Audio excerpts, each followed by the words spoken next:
heavy oak doors muffled the raucous laughter, but Rosalind heard the words that shattered her world. "She is no Luna.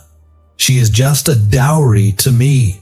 Alpha Cedric's voice boomed, met by the mocking cheers of his inner circle. She stood in the freezing stone corridor, clutching the embroidered cloak she had painstakingly made for him. In that single cruel breath, her hope died. But as the tears dried, a chilling resolve took their place. If she was a mere transaction, she would be the most expensive mistake he ever made. The northern winds of the Vance territory did not howl, they screamed. They battered against the towering stone spires of Ironhold Castle, a brutal fortress carved directly into the side of the jagged peaks. For centuries, the Iron Fang pack had ruled these freezing lands with ruthless efficiency. They were warriors, bred for the cold, their wolves massive and savage. To this harsh, unforgiving place came Rosalind of House Ashbourne. She arrived not as a conquering queen, but as a heavily guarded prisoner, disguised as a bride. Her father, Lord Percival, a man whose heart was as barren as the winter tundra, had sold her. The Iron Fang pack needed access to the silver-rich mines of Ashbourne to forge weapons against the encroaching rogue armies. Percival needed the military might of Alpha Cedric's warriors to secure his southern borders. Rosalind was simply the ink used to sign the treaty. For the first 3 weeks of her marriage, Rosalind had tried. She had been raised to duty, taught that a woman's worth was measured by her ability to bind a home together. She wore the heavy, fur-lined velvet gowns in the colours of House Vance, deep crimson and slate grey. She memorised the names of the pack elders, learned the intricate bloody history of their ancestors, and greeted the castle staff with a warmth they had never experienced from their ruling class. But her husband, Alpha Cedric, remained an impenetrable wall of ice. Cedric was a terrifyingly handsome man, tall and broad-shouldered, with eyes the colour of a stormy sea and dark hair that fell carelessly over his brow. His presence commanded the very oxygen in the room. When he walked, the castle guards straightened. When he spoke, the ancient stone walls seemed to listen. Yet to Rosalind, he spoke only in curt commands. He visited her chambers only once, on their wedding night, to fulfill the archaic tradition of sealing the mating bond with a single clinical bite to her shoulder. There was no passion, no comfort, only a duty performed. Still, Rosalind held on to a sliver of naive hope. She believed that behind the Alpha's hardened exterior beat a heart capable of warmth. She spent 3 nights by the roaring hearth in her lonely chambers, her fingers bleeding from needle pricks as she sewed a magnificent direwolf crest onto a heavy winter cloak, a peace offering. It was on the eve of the winter solstice that she decided to present it to him. The corridors of Ironhold were lit only by sputtering torches as Rosalind made her way toward the Alpha's war room. The thick carpets muffled her footsteps. As she approached the heavy oak doors, she noticed they were slightly ajar. The flickering light from within cast long, dancing shadows into the hall. She raised her hand to push the door open, but the sound of her own name froze her in place. "Rosalind is a frail southern flower, Cedric," a gravelly voice sneered. Rosalind recognized it immediately. Lord Kaelin, the oldest and most cynical of the pack elders. "She shivers when the wind blows. She has no wolf of significance, and she knows nothing of our ways. The pack is whispering. They say you have weakened our bloodline by taking a human-blooded waif as a mate." Rosalind's breath hitched. She waited, her heart hammering against her ribs, for her husband to defend her, to say that she was learning, to say that she was his Luna. There was a long pause, filled only by the crackle of the fireplace and the clinking of ale goblets. Then Cedric spoke. His voice was low, resonant, and entirely devoid of emotion. "Let them whisper, Kaelin," Cedric said casually. "Her bloodline is irrelevant. I did not mate her to breed a new line of warriors. I mated her for the deed to the Ashbourne mines. Her father's silver is already outfitting our army with new blades. As for the girl," Cedric scoffed, a sound that sliced through Rosalind's chest like a physical blade. "She is no Luna. She's just a dowry to me. Once the mines are fully under our control, she can sit in her chambers and knit until she turns to dust for all I care." A chorus of chuckles erupted from the men in the room.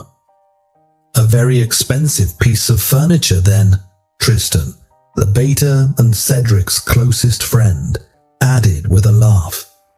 "Exactly," Cedric replied. "Keep her fed, keep her out of my way, and let us focus on the rogue incursions in the eastern valleys." Outside the door, Rosalind stopped breathing. The beautiful crimson cloak slipped from her trembling fingers, pooling onto the dusty stone floor like spilled blood. Every word was a nail driven into the coffin of her hopes.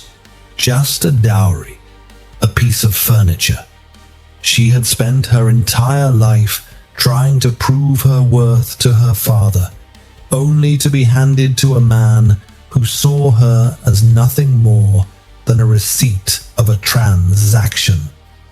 Tears pricked her eyes, hot and stinging, but she refused to let them fall. She looked down at the cloak she had made with her own bleeding hands.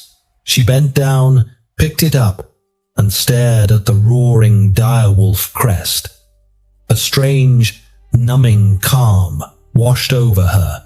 The sweet, naive girl from Ashbourne died in that freezing corridor. Cedric wanted a transactional marriage. He wanted a dowry. Fine. But Rosalind was a survivor. She turned on her heel and walked silently back to her chambers. The tears never fell. Instead, a cold, calculating fire ignited in her chest. The morning after the solstice eve, the servants of Ironhold noticed a profound change in their Luna. Gone was the gentle, somewhat timid girl who tried too hard to smile at everyone. When Rosalind descended the great spiral staircase for the morning meal, she moved with the rigid, terrifying grace of a queen walking to the executioner's block. She wore a high-collared gown of midnight blue, her hair pulled back into a severe, intricate braid. Her face was an unreadable mask of porcelain. Cedric was already seated at the head of the massive timber table, tearing into a plate of roasted meats while conferring with Tristan. He barely glanced up as she entered. Usually, Rosalind would take the seat beside him and attempt to make polite, stilted conversation. Today, she walked past his chair and seated herself at the absolute furthest end of the long table. Tristan stopped mid-sentence, his brow furrowing as he looked down the length of the table at her. Cedric, noticing his beta's distraction, finally looked up. His eyes locked onto Rosalind. He frowned slightly at the immense physical distance she had deliberately placed between them, but he said nothing, returning to his maps. That was the beginning of her new reign. Over the next month, Rosalind became a phantom in Cedric's life, yet an absolute force within the castle walls. She ceased all attempts to connect with her husband. If they passed in the corridors, she offered him a perfectly executed courtly curtsy, her eyes fixed firmly on the floor, before moving past him without a single word. She stopped ensuring his favorite meals were prepared. She stopped attending the evening gatherings in the Great Hall unless formally summoned, and even then, she sat like a beautiful, silent statue. Instead of seeking Cedric's validation, Rosalind turned her sharp mind entirely toward the pack's infrastructure. She discovered that the Iron Fang warriors were brilliant fighters but abysmal administrators. The castle ledgers were a chaotic mess of unpaid merchants and hoarded, rotting grain. Using the education her father had forced upon her to manage his estates, Rosalind took over the castle's domestic affairs. She audited the armory, reorganized the winter rations so that the lower-ranking Omegas received equal portions to the fighters, and hired new healers for the pack hospital. She moved with brutal efficiency.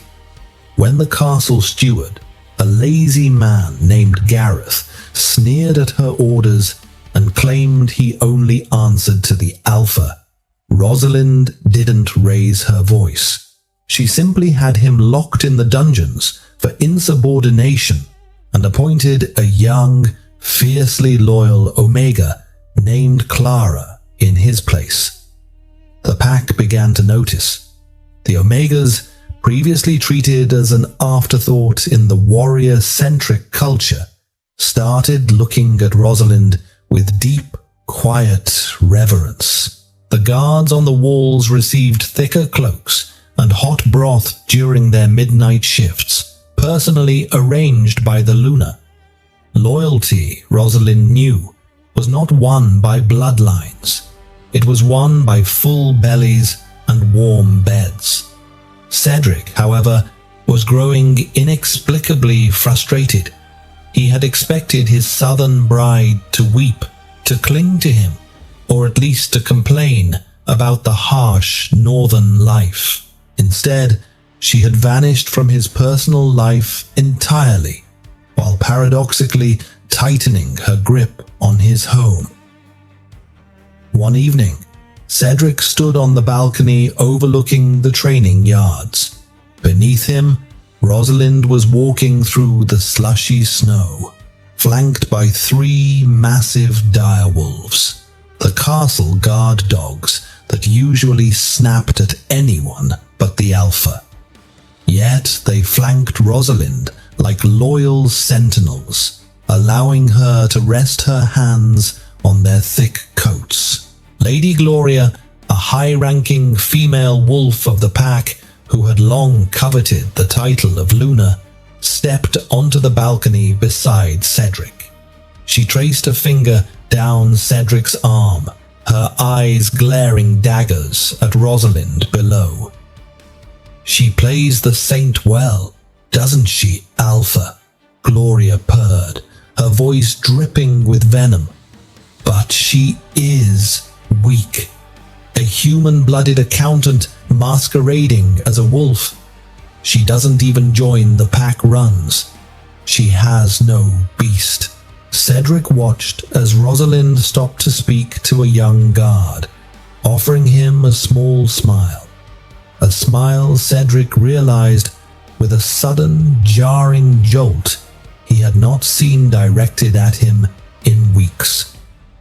"She is keeping the castle running, Gloria," Cedric said, his voice surprisingly defensive, though he wasn't sure why.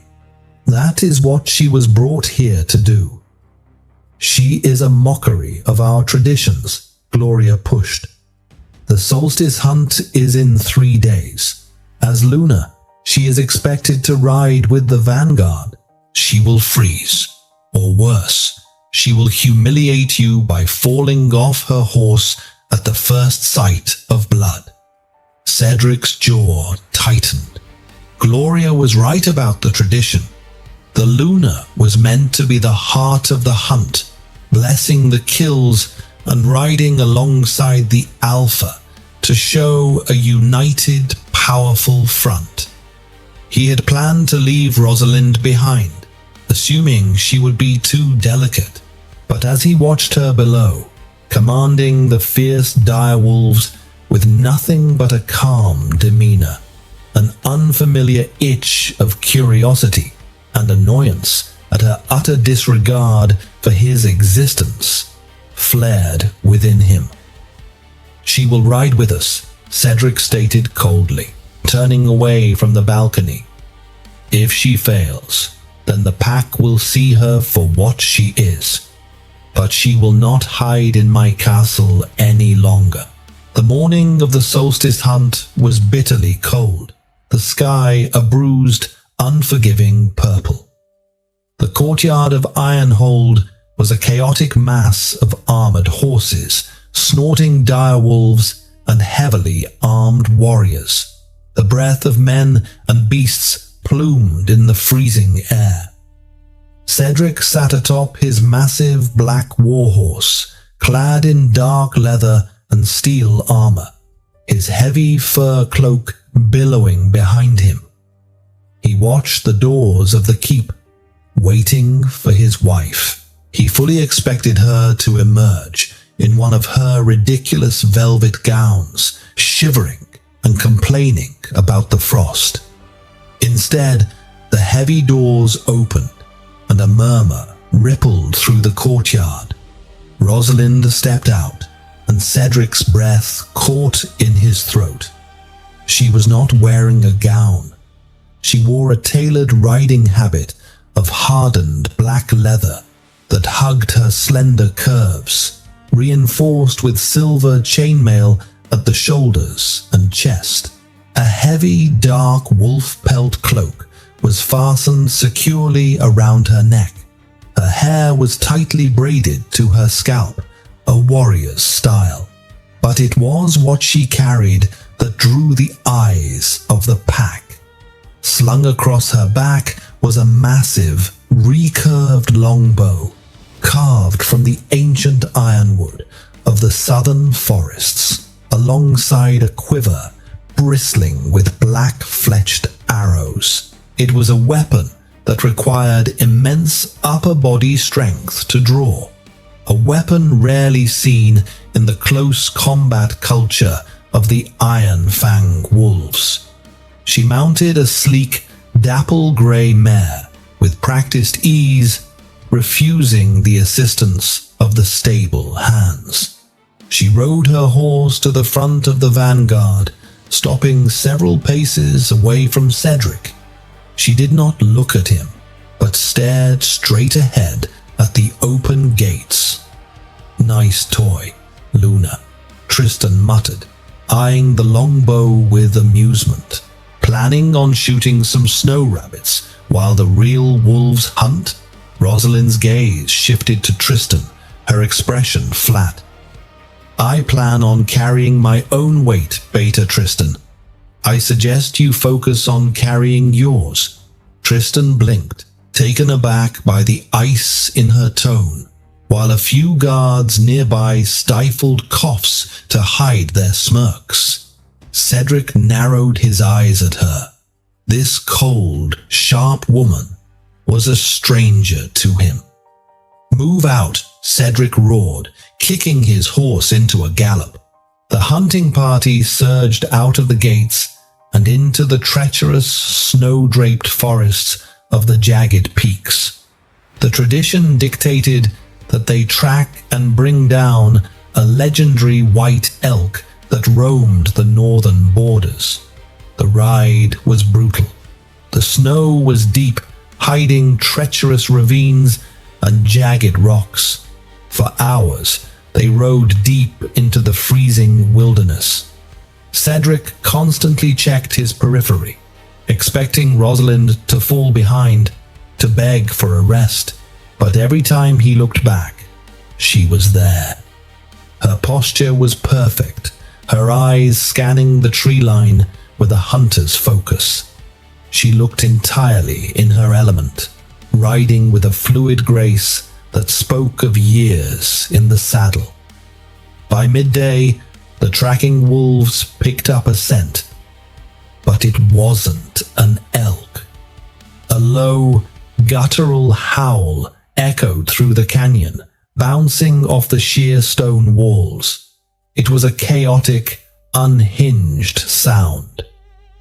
"Rogues!" Tristan shouted, drawing his broadsword. "A large pack. They've crossed the eastern ridge." Before Cedric could issue a command, the tree line above them exploded. Dozens of massive, mangy wolves, driven mad by starvation and the dark magic of the outlands, poured down the snowy embankments. It was an ambush. "Form a circle," Cedric bellowed, his body already shimmering as he leapt from his horse, shifting midair into a colossal, obsidian-black direwolf. The sound of bones cracking and snapping filled the air as the Iron Fang warriors shifted to meet the threat. The canyon erupted into a bloody, terrifying melee. Snow flew, stained crimson with blood. The roars of dying wolves and the clash of steel against fang deafened the valley. Cedric tore through the rogue lines, his massive jaws crushing bone and tearing flesh. He was an unstoppable force, a god of war in wolf form. But the rogues were too many. This wasn't a random hunting party. This was a coordinated assassination attempt. Out of the corner of his eye, Cedric saw Tristan go down. Two massive rogues pinning the beta to the snow, their jaws snapping toward his throat. Cedric pivoted to save his friend, but as he did, a massive, scarred rogue wolf, twice the size of the others, leapt from a high rock ledge directly toward Cedric's blind spot. Cedric saw the shadow too late. He braced for the impact of teeth tearing into his spine. Thwack! The sound of a bowstring snapping was sharper than a thunderclap. A black-fletched arrow, thick as a man's thumb, buried itself completely through the scarred rogue's skull mid-leap. The beast went limp instantly, crashing into the snow mere inches from Cedric's paws. Cedric whipped his massive head around. Standing atop a snow-covered boulder, completely exposed to the battle, was Rosalind. She was not panicking. She was not screaming. Her stance was wide, her eyes narrowed into absolute deadly focus. She drew another arrow from her quiver in a blur of motion, nocked it, and pulled the heavy bowstring back to her cheek. She didn't hesitate. She released. Thwack! 50 yards away, one of the rogues pinning Tristan collapsed, an arrow vibrating in its eye socket. Thwack! A third arrow flew, pinning a rogue by the throat to a pine tree just as it tried to flank Cedric. The Iron Fang warriors, momentarily stunned by the deadly rain of arrows from their frail Luna, roared with renewed fury and pushed the remaining rogues back. Seeing their leaders decimated by an invisible sniper, the surviving rogues broke and fled into the treacherous mountain passes. Silence fell over the canyon, broken only by the heavy panting of wolves and the crunch of snow. Cedric shifted back to his human form, ignoring the freezing cold as a guard rushed to hand him his furs. He walked slowly toward the boulder where Rosalind stood. She had lowered her bow, her chest heaving slightly, her face pale but completely composed.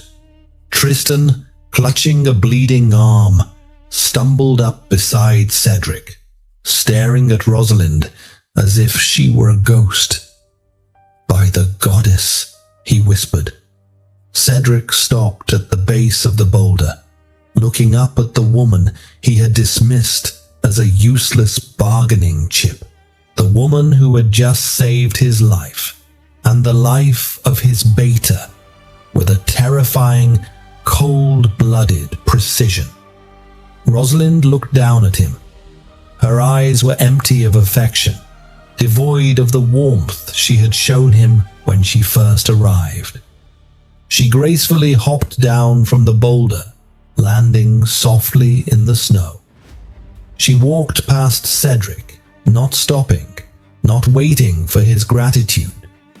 As she brushed past his shoulder, she spoke, her voice loud enough for only him to hear.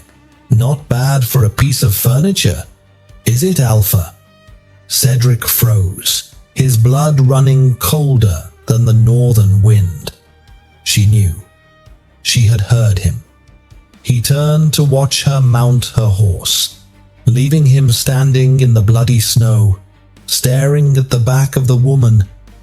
He realized with a sudden, suffocating panic he didn't know at all. The great hall of Ironhold Castle roared with a deafening cacophony of celebration. The solstice hunt had been a triumph, though not for the reasons anyone had anticipated.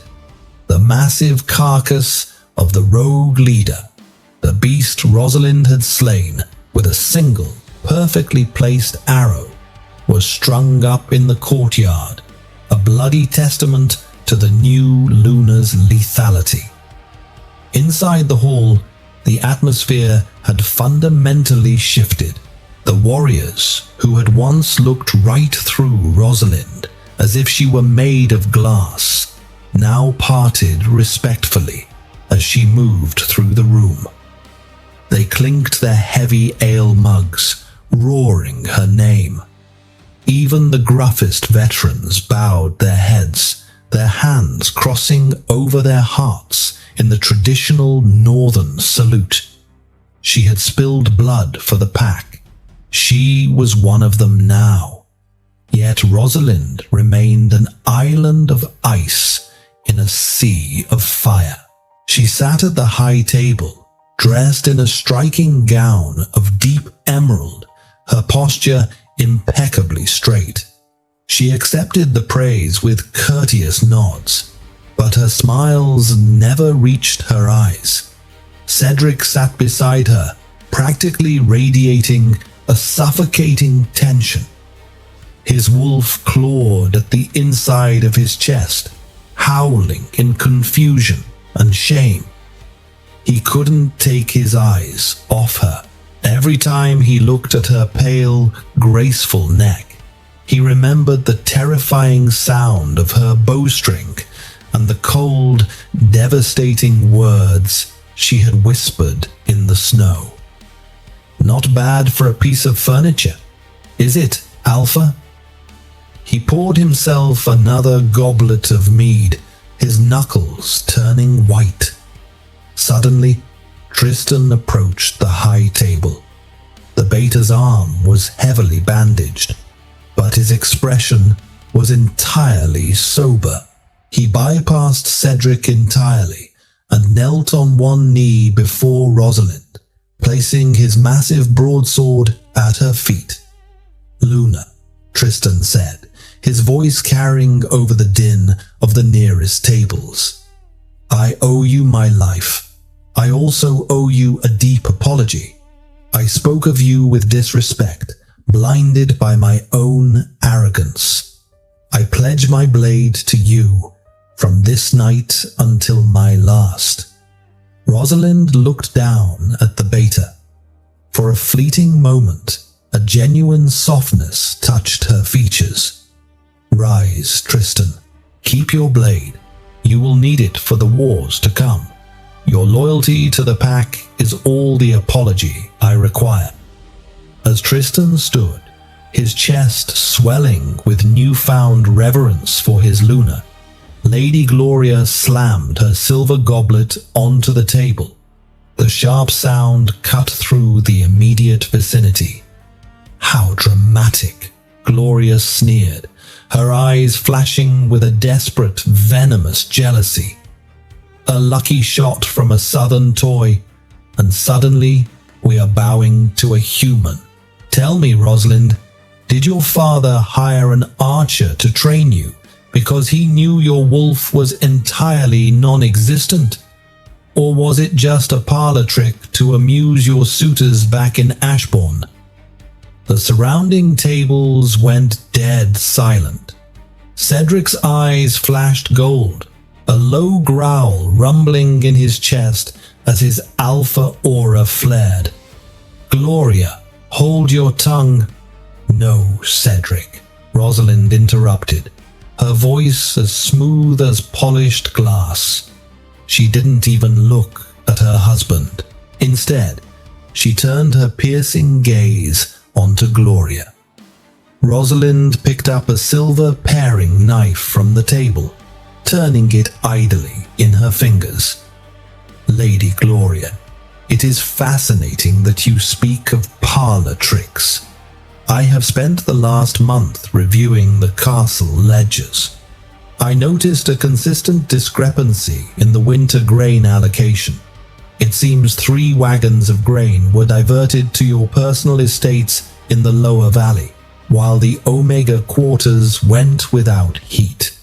Gloria's face drained of color. "That is a lie. I am of the high blood. You are a thief," Rosalind stated flatly, tossing a small, leather-bound ledger onto the table. "And a clumsy one. I have already ordered the castle guards to seize your personal storehouses to feed the lower ranks. Do not speak to me of weakness, Gloria. The only weakness in this pack is the rot of entitlement, and I am cutting it out." The silence in the hall was absolute. No Luna had ever spoken to a high-ranking elder's daughter with such lethal authority. Gloria opened her mouth to scream, to demand Cedric defend her, but one look at the Alpha's face stopped her dead. Cedric was staring at Rosalind, not with anger, but with an intense, burning awe. Humiliated, Gloria turned and fled the hall. Later that night, the heavy oak doors of Rosalind's chambers swung open. She was seated by the fire, her reading glasses perched on her nose as she reviewed a map of the Eastern Territories. She did not look up as Cedric stepped into the room. "You humiliated a high-ranking member of the pack in front of the warriors," Cedric said, his voice low, though it lacked any real reprimand. "I disciplined a thief," Rosalind replied, without missing a beat, turning a page. "If you wish to coddle her, you may reinstate her grain, but you will have to explain to the Omegas why their children are freezing." Cedric crossed the room, stopping just inches from her chair. He looked down at her, the scent of her, lavender and old parchment, invading his senses. His wolf was demanding he claim her, demanding he beg for her forgiveness. "How long have you known?" he asked softly. Rosalind finally stopped reading.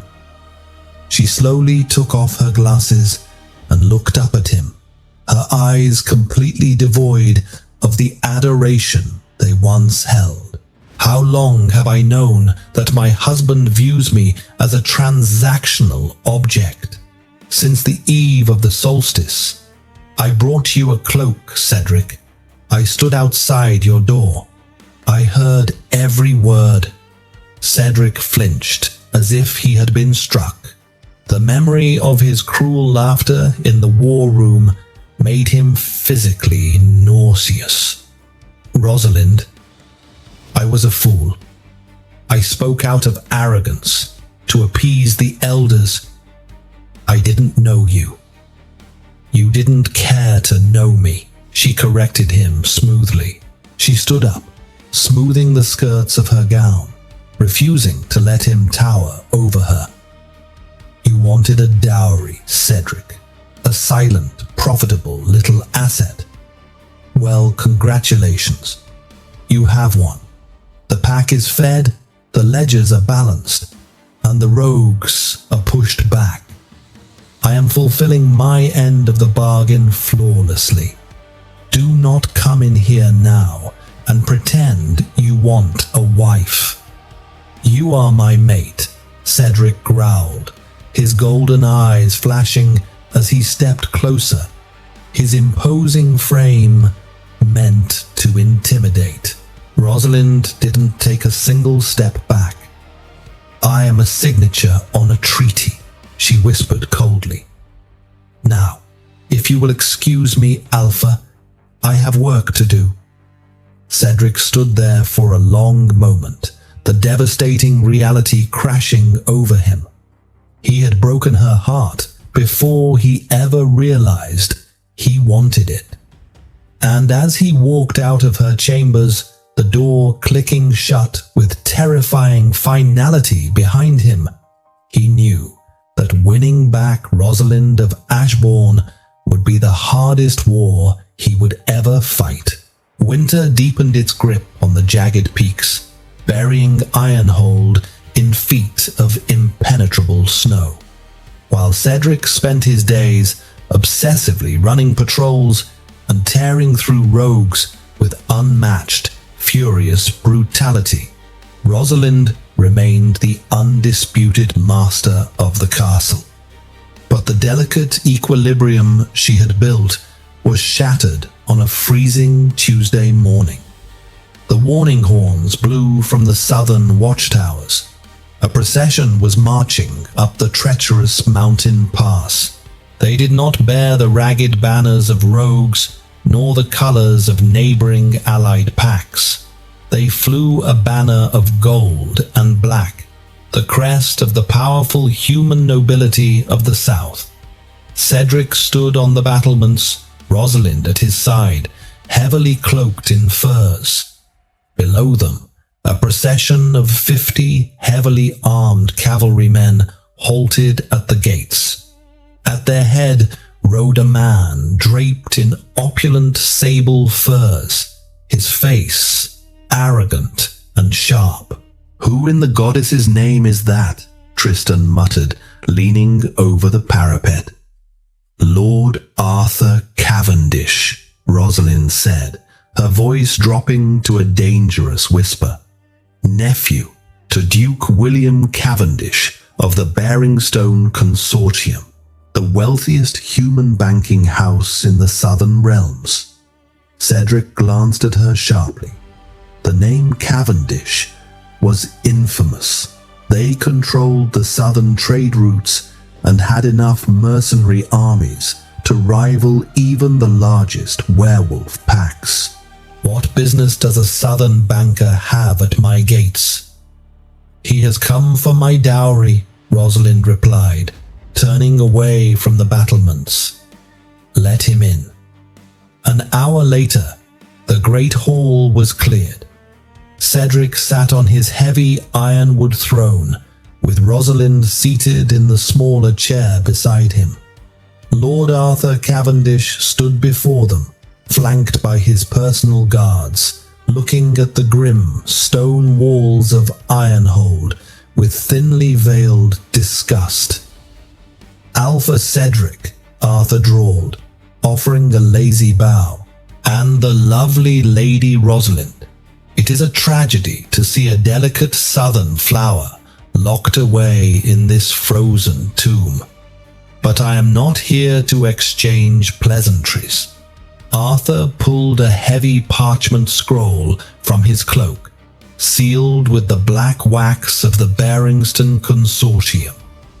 Decree of debt and requisition.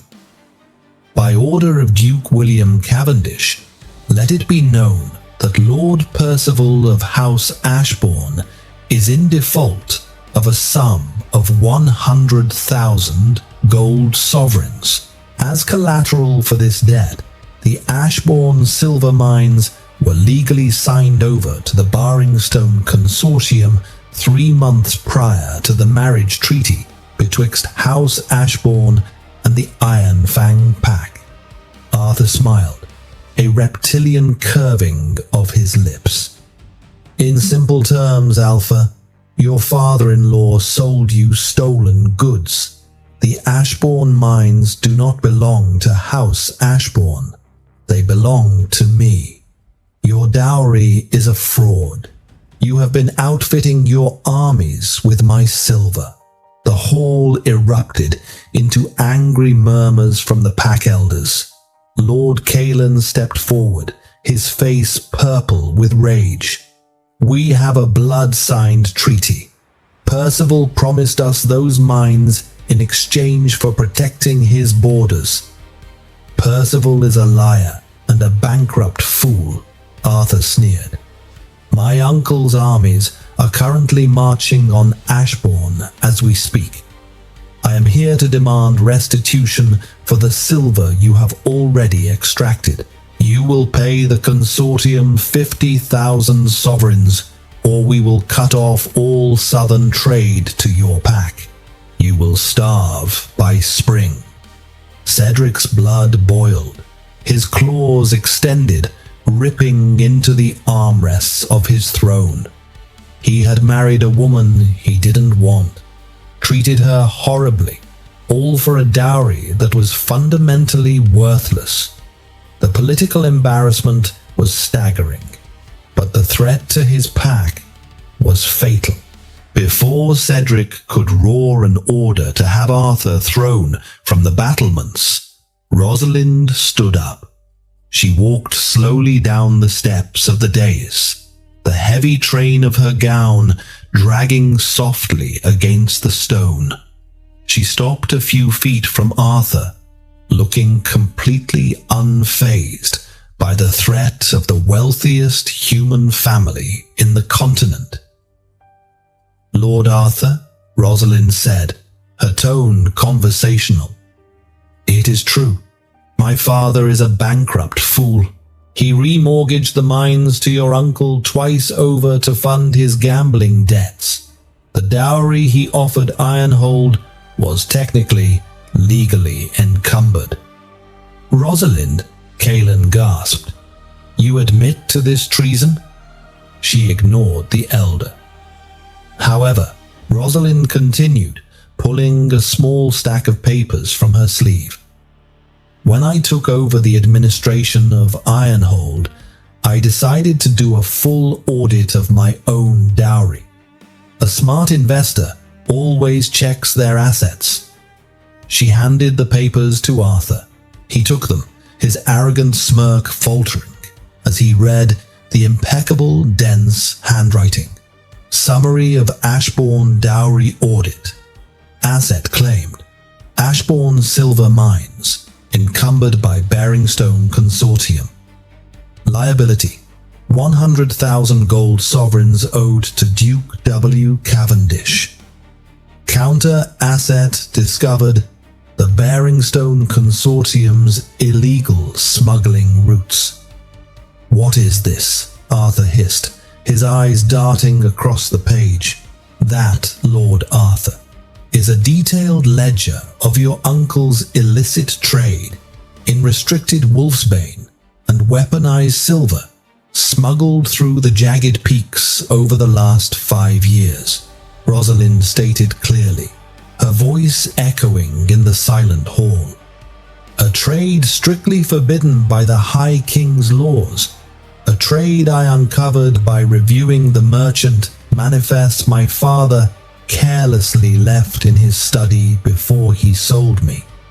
Arthur's face turned the color of ash.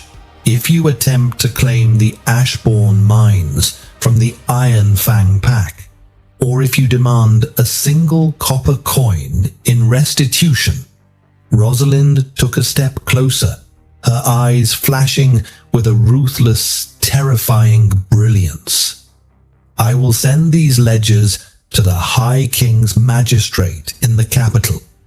Your uncle will be stripped of his titles, the Bearingstone Consortium will be dissolved, and you, Arthur, will likely hang for treason." She smiled, a cold, sharp smile that mirrored the dire wolves she walked with. "So, let us renegotiate. You will sign a waiver releasing all claims on the Ashbourne mines to the Iron Fang pack, clearing my father's debt. In exchange, I will burn these ledgers. We will call it a belated wedding gift." Arthur was shaking. He looked at the frail southern flower he had thought to bully, only to realize he had walked into the jaws of a leviathan. He looked at Cedric, expecting the Alpha to intervene, but Cedric was staring at his wife as if she had just pulled down the moon from the sky. "Bring him a quill," Rosalind commanded the steward. Within minutes, the legal waiver was signed. The mighty Bearingstone Consortium had been brought to its knees by a single woman armed with ink and intellect. Arthur and his guards practically sprinted out of the hall, desperate to escape the jagged peaks. As the heavy doors slammed shut, the great hall erupted, not with anger, but with absolute, unrestrained triumph. The elders who had doubted her, the warriors who had mocked her, they fell to their knees. She had not only saved the pack's wealth, she had secured their future through sheer, unadulterated genius. Rosalind turned to walk back up the dais. Cedric stood from his throne, his heart hammering against his ribs. The realization hit him with the force of a physical blow. She was a queen, she was a weapon, she was a masterpiece, and she belonged to him. But as he reached out to take her hand, to finally claim her as his Luna before the entire pack, Rosalind gracefully sidestepped his grasp. She offered him a chillingly polite curtsy. "The dowry is now legally secured, Alpha," she said quietly, meant only for his ears. "My transaction is complete." She turned and walked out of the hall, leaving Cedric standing before his cheering pack entirely alone, realizing that the most valuable treasure in the northern realms had already slipped through his fingers. The victory over the Bearingstone Consortium cemented Rosalind's legendary status within Ironhold. To the warriors, she was a tactical genius. To the Omegas, she was a merciful savior. But to Alpha Cedric, she was a magnificent, untouchable phantom haunting his own halls. In the weeks that followed, the formidable Alpha of the Iron Fang pack engaged in a campaign far more grueling than any war he had ever fought.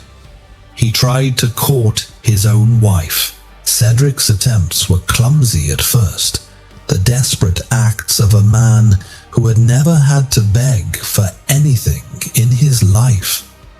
He ordered the castle glasshouses to be continuously heated, cultivating rare southern blue roses just to place a fresh bouquet on her desk every morning.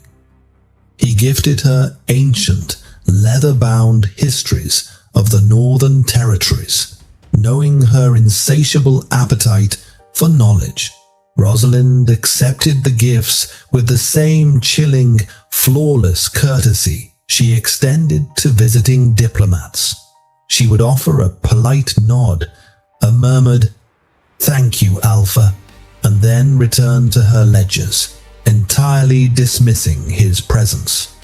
One evening, unable to bear the suffocating distance any longer, Cedric cornered her in the library. The firelight cast long shadows over the towering bookshelves.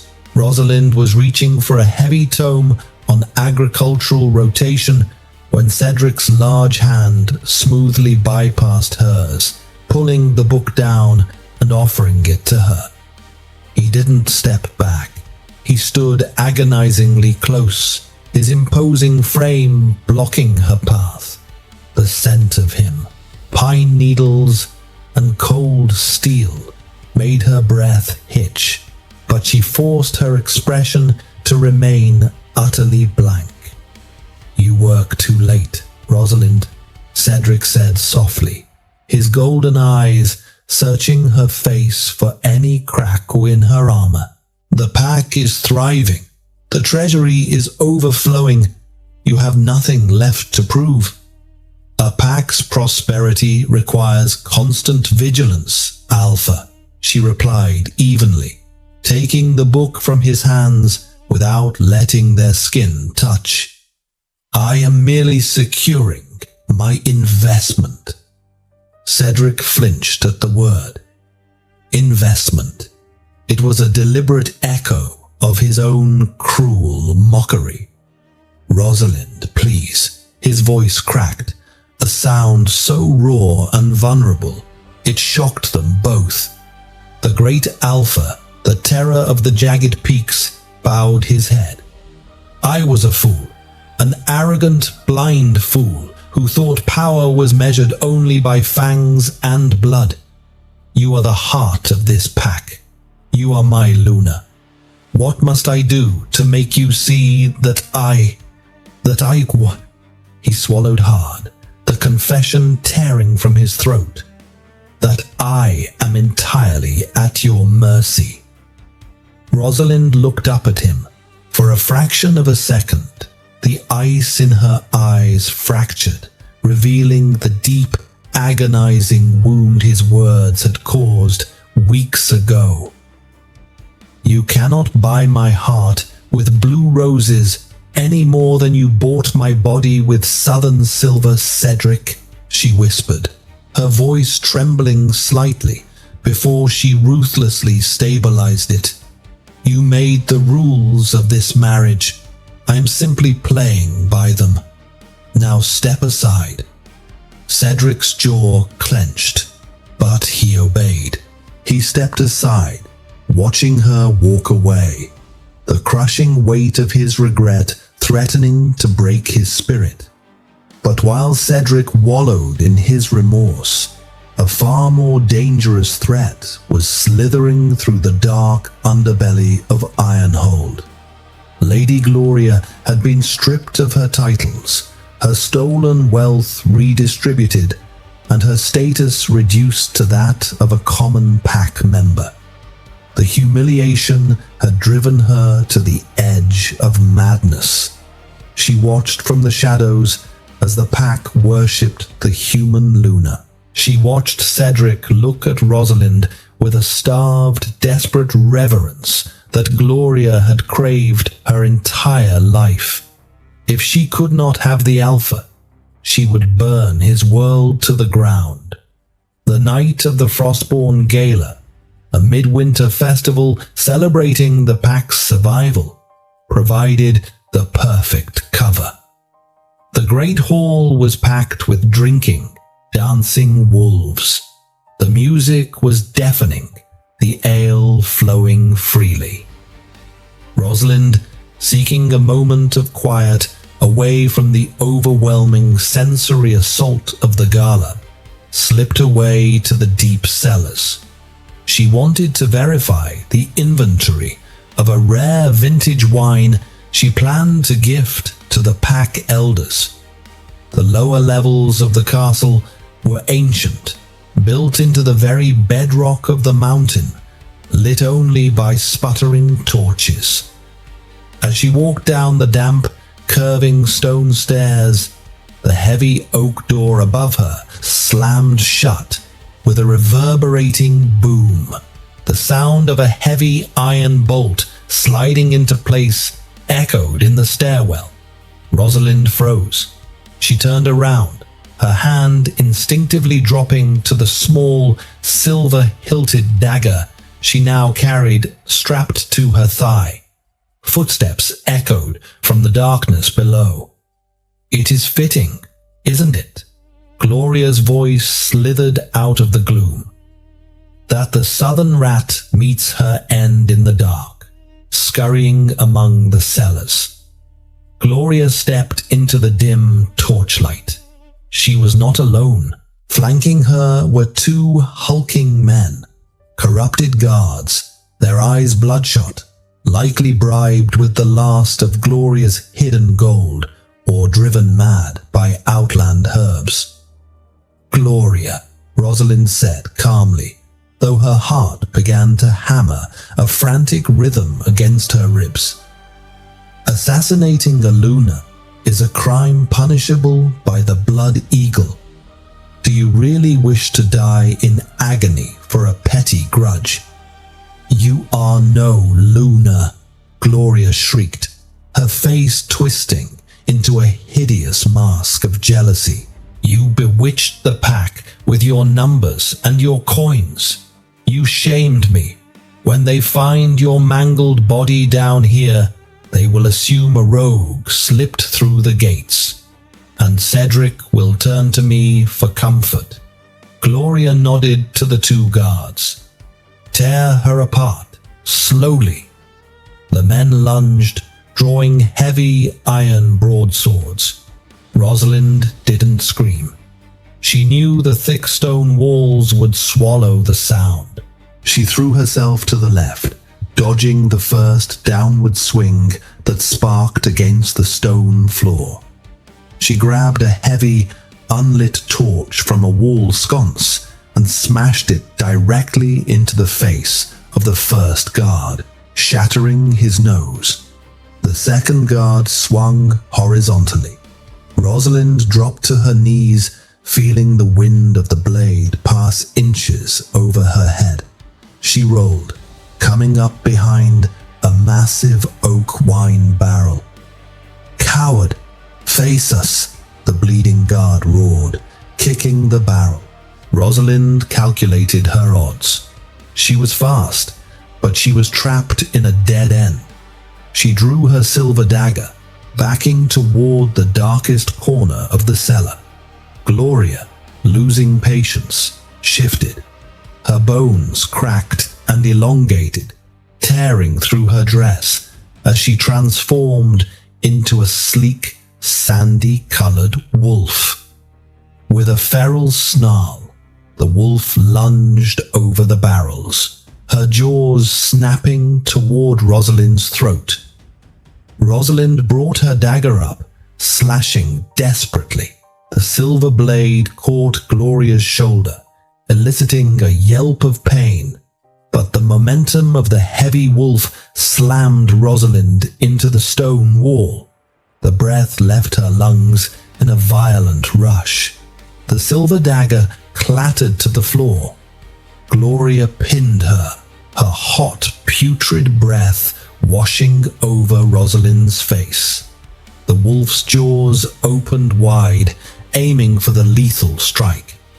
Suddenly, the massive oak door at the top of the stairs didn't just open. It exploded. Splinters of wood, thick as a man's arm, rained down the stairwell. A roar that shook the very foundations of the mountain tore through the cellars. It was not the howl of a wolf. It was the apocalyptic sound of a god of death demanding blood. Alpha Cedric did not run down the stairs. He launched himself from the top landing, shifting mid-air. An obsidian beast, impossibly massive and radiating a terrifying golden aura of absolute alpha dominance, crashed onto the stone floor. The two corrupted guards dropped their swords in sheer terror, dropping to their knees to expose their throats in absolute submission. It didn't matter. Cedric's massive jaws snapped sideways, crushing the first guard's neck instantly, before his massive paw swiped out, sending the second guard crashing lifelessly into the stone wall. Gloria leaped off Rosalind, whimpering, trying to press herself into the floor in a desperate plea for mercy. Cedric stalked toward her, his golden eyes burning with a murderous, unholy fire. He placed one massive paw on Gloria's spine, pinning her to the ground. He looked down at the traitor who had dared to touch his mate. "Cedric, no," a weak voice rasped. The massive obsidian wolf froze. He turned his head. Rosalind was slumped against the wall, clutching her side where she had hit the stone, her face pale. "Do not stain your claws with her," Rosalind breathed, struggling to stay conscious. "Let the elders judge her. Show them you are a king of law, not just a beast of war." Cedric looked from Rosalind back to the whimpering Gloria. The urge to rip the traitor's head off was overwhelming, but the command of his Luna anchored his soul. With a disgusted snort, he grabbed Gloria by the scruff of her neck, dragging her toward the stairs where Tristan and a dozen guards were now pouring in. He threw the traitor to his beta. "Lock her in the deepest iron cell. Fetch the elders." Cedric shifted back to his human form, completely uncaring of his nakedness in the freezing cellar. He rushed to Rosalind, falling to his knees and gathering her into his arms. She felt so small, so fragile, yet she had held off 3 attackers in the dark. "I have you," Cedric whispered frantically, pressing her face into his chest, his hands trembling as he checked her for fatal wounds. "By the goddess, I have you, Rosalind." As he carried her up the stairs, surrounded by the horrified gasps of his guards, Rosalind rested her head against his racing heart, finally allowing the darkness to pull her under. When Rosalind finally opened her eyes, the first thing she noticed was the warmth. She was swathed in the softest down quilts, a roaring fire crackling in the hearth of the Alpha's private chambers. The second thing she noticed was the man sitting on the floor beside her bed. Cedric looked terrible. He was still wearing the blood-stained trousers from the night before, his face pale, dark circles bruised under his eyes. He hadn't slept. He hadn't moved. He had simply sat there, watching her breathe, terrified that if he blinked, she would vanish. When he saw her eyes open, a ragged breath escaped his lips. He slowly reached out, his large, calloused hand hovering inches from hers, too afraid to make contact without permission. "The healer says you have a fractured rib and severe bruising," Cedric said, his voice hoarse, "but no poison." Gloria's blade missed. "And Gloria?" Rosalind asked, her voice dry. "Exiled," Cedric answered firmly. "Stripped of her wolf by the Elder's magic, banished to the frozen wastes. She will never step foot in this territory again." Silence stretched between them, thick and heavy. Cedric finally withdrew his hovering hand, reaching into his pocket instead. He pulled out a thick parchment scroll, sealed with his own alpha crest, and laid it gently on the quilt beside her hand. "What is this?" Rosalind asked softly. "It is a decree of annulment," Cedric said, staring at the floor, unable to meet her eyes. "Signed by me, witnessed by the elders. It voids our mating bond legally and magically. It states that the fault lies entirely with me, citing cruelty and neglect." Rosalind stared at the parchment, her heart skipping a beat. "There is a carriage being prepared in the courtyard," Cedric continued, his voice breaking. "It is loaded with enough gold to make you the wealthiest woman in the southern realms. Tristan and my elite guard will escort you safely to wherever you wish to go. You can buy back Ashbourne or build an empire of your own." He finally looked up at her, and Rosalind saw tears pooling in the eyes of the ruthless alpha of Ironhold. "You are right, Rosalind," Cedric whispered. "I treated you as a transaction. I was too blind to see the magnificent, brilliant woman standing in front of me until I almost lost her. You deserve a king who worships the ground you walk on, not a brute who threw you in a cold room and expected you to be silent." He stood up slowly, stepping back from the bed. "The transaction is void, Rosalind. You are free. I cannot cage a queen." He turned toward the door, his shoulders slumped, accepting the agonizing punishment of a life without his mate. "Cedric." He stopped, his hand resting on the heavy iron door handle. "I did not bleed for this pack, balance its ledgers, and secure its future just to hand it over to the next entitled she-wolf you decide to marry." Rosalind's voice rang out, sharp and clear. Cedric turned around slowly. Rosalind sat up, wincing slightly as her ribs protested, but her eyes were burning with that familiar, terrifying brilliance. She picked up the decree of annulment. With deliberate, slow movements, she tore the heavy parchment in half, then in quarters, dropping the pieces onto the floor. "I am the Luna of the Iron Fang Pack," she stated, her chin held high. "I do not run, I do not retreat, and I do not abandon what is mine." Cedric's breath hitched.